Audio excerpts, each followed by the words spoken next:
about advocacy and branding? Well, advocacy has been, is now, and will always be our core mission. But it must be broader than government relations. We need the American consumer on our advocacy team. And what a great story we have to tell.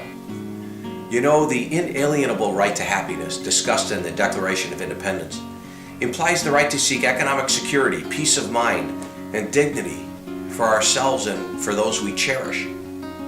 Over 75 million families depend upon our products and services to protect their financial insecurity and retirement security.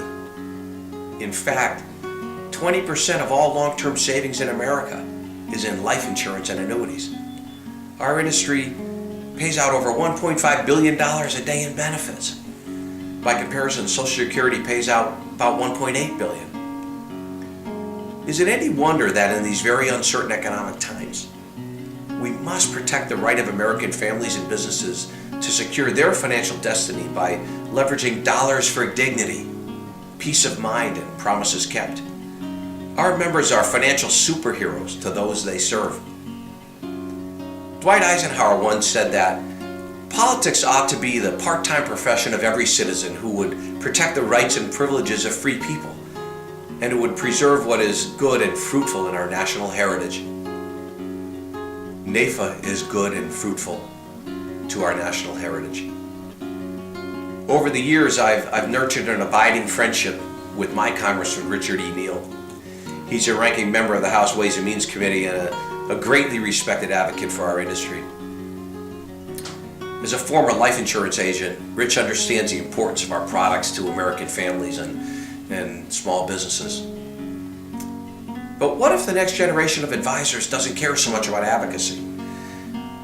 What if they're more concerned about working within the tax code rather than protecting or changing the tax code themselves?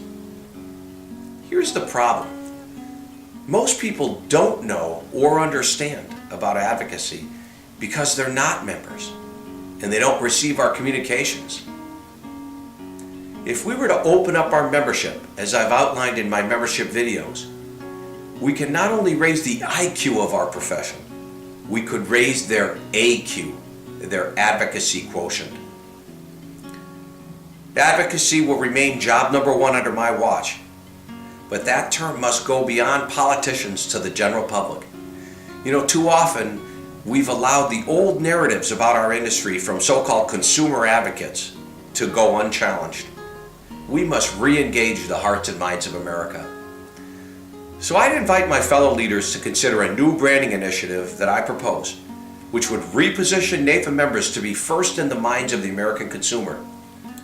I say we create a new brand, which I refer to as the NAIFA Certified Advisor, identified by a stylized A, similar to what the realtors use with their stylized R.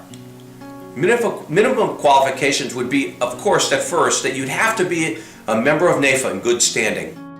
Educationally, you'd need to be a CLU, CHFC, or CFP, and submit to a continuing ed requirement.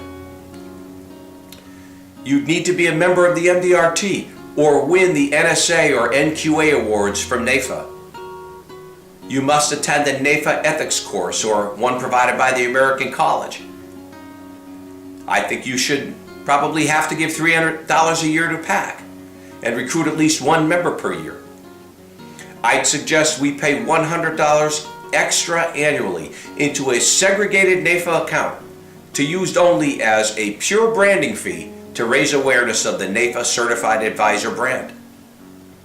You know, I hope this and other ideas I have will engender discussion about our brand and our value proposition and our relevance to both our current and prospective members, and maybe even a vote for me on Tuesday, October 1st as your next NAIFA Secretary.